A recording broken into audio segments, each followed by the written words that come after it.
the president's address to Congress. Again, a lot of rhetoric. We'll have to see how the policies play out.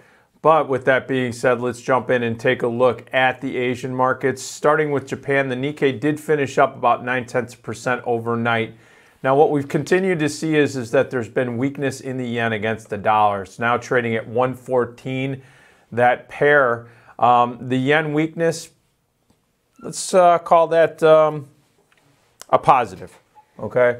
At least right now. But looking at EWJ and the ETF, I'm seeing a lot of uncertainty that's starting to come into play here.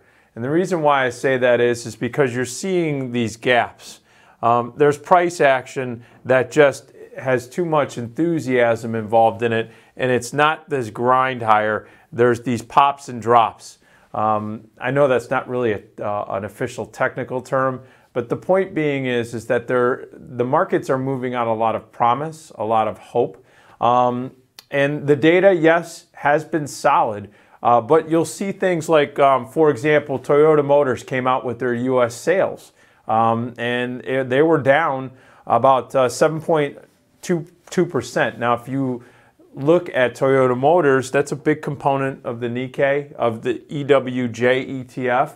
And if U.S. sales are already showing weakness for Toyota Motors, which is one of the largest foreign exporters of vehicles to the U.S., that could be a sign, especially if, in fact, our trade policies start to become more aggressive as far as taxes are concerned, with the border tax that's being proposed.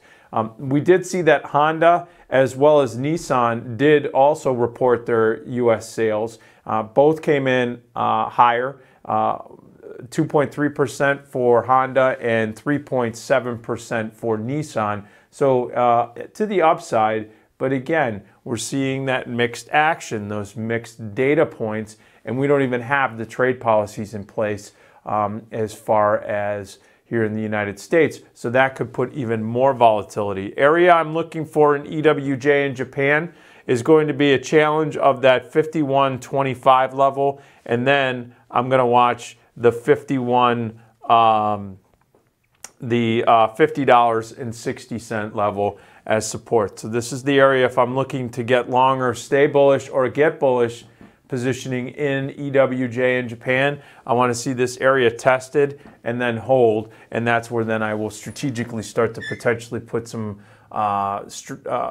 money to work in Japan. Now, switching gears and taking a look at China, the Chinese markets did cool down overnight. The Shanghai Composite was down about 0.5% overnight. Now, we did see that the People's Bank of China did have a smaller than expected infusion of capital into the equity markets. It was about 30 billion yuan.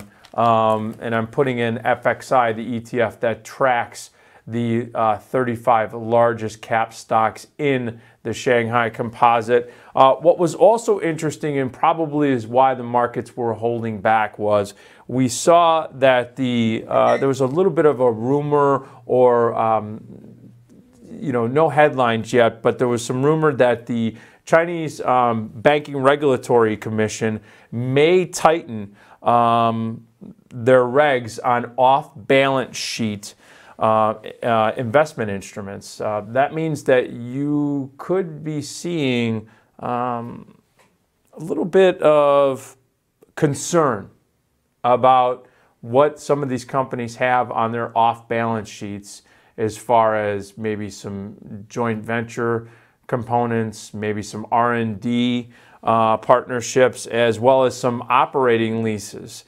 that aren't represented in their debt to equities right now, and the government's getting a little bit concerned that those could be getting a little extended. Now, again, there's nothing formal that's been out, but this potential tightening, that could be an indication of things getting a little too hot in China. So we're going to watch that very closely. Now, looking at Hong Kong, down about the Hang Seng was down about 0.2%. And before I jump into that, I apologize. Again, you can see the volatility, the gaps here in FXI, which tracks those large cap stocks in the Shanghai Composite. we're going to be looking for a challenge of the $37, $38 level. Continue to wait and see that. Let's see if the market starts to test these areas. This is the area between $36.50 and $38. That's where, if China is going to become part of my portfolio, or if it's currently part of my portfolio and I want to add more, I need to pull back down in this range between 38 and 36.5 for me to start adding to that position or building a brand new position, because then I think the bulls will then be able to get more control and get some volume behind it, which would be very important. Now looking at Hong Kong, as I had said, the Hong Kong markets finished last night, and we're going to take a look at EWH, down about 0.2%. Again, you're seeing gaming names and some financial institutions under a little bit of pressure. And again, we'll watch any headlines revolved around the CBRC. But Hong Kong, a little bit more of a determined move to the upside, but now recently getting quite volatile. The boost to the pop to the upside here at almost $22 in EWH yesterday after the enthusiasm of the speech from the president. Basically, I need to see a pullback down into that 2130 level, maybe even challenging the 2080 level before I'm going to add any positions in Hong Kong. It's just been too hot with this gap here. We're looking for a pullback before we're going to add to or build new bullish positions in Hong Kong or EWH. And then finally, taking a look at India. The Sensex did finish down about 0.5% overnight. The Indian markets have been red hot, but this pullback, and as a matter of fact, they've actually touched early in the session overnight, they touched a 52-week high in the Sensex. EPI is the ETF that you can take a look at that tracks the Indian stocks. Again, you can clearly see it's been on a nice uptrend. Have a gap here right at that 20-day moving average, coming in at 22.27.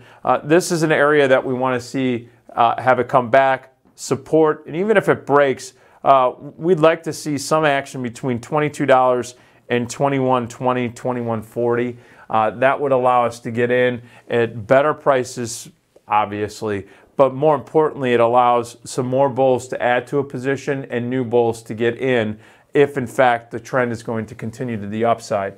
What was also interesting, that metals were on the move. We saw some steel names in India on the move after the announcement that 28 cities were cutting back production in China of both steel and aluminum. So we saw some benefactors in India, specifically some metal producers in India. So we'll see if that actually flows through, not only in the Indian markets, but we're going to watch this in the European markets as well as here in the United States, as far as that infrastructure group of metals are concerned, especially with these production cuts in China. All right, folks, that's it right now for the overnight action report. Join me at 8:45 Eastern time. I'm going to be talking about everything that's going on so far in the European markets here at MarketStream.live.